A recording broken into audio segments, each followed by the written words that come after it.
Buenas tardes, hoy vamos a hablar de la evangelización y la educación a la llegada de los españoles. Todo inicia cuando llegan los conquistadores a México, que fue hacia 1522 cuando empezaron a llegar los frailes. Llegaron tres, que era Pedro de Gante, Juan de Ahora y Juan de Tecno, que llegaron y se instalaron en Texcoco. Uno de los más importantes fue Pedro de Gante, que fue el que hizo varios aportes en la evangelización y la educación de los niños.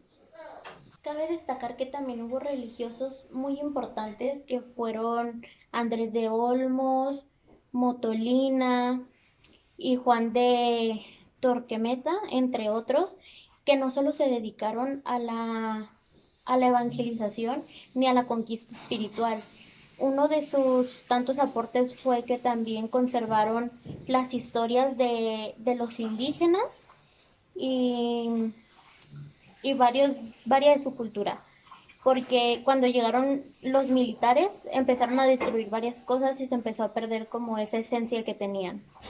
Dentro de las características generales, España solo ofrecía educación a la aristocracia gobernante.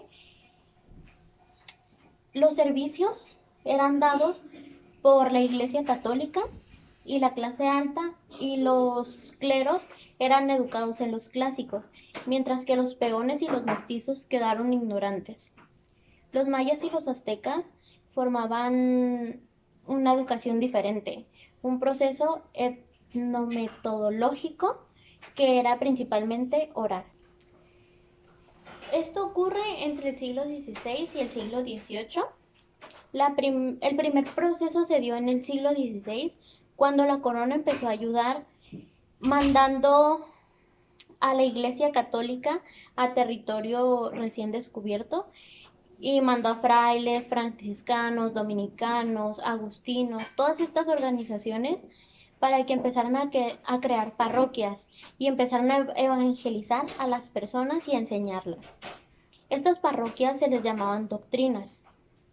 Debido a la barrera de lenguaje que tenían los españoles y los nativos, empezaron a ponerse creativos y empezaron a inventar cantos, catecismos con dibujos, entre diferentes pinturas, obras de arte, danza, para empezar a relacionarse con ellos y empezar a educarlos.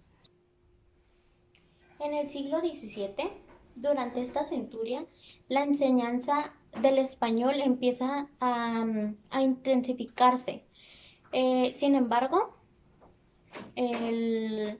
al finales de este siglo se convierte en algo opcional.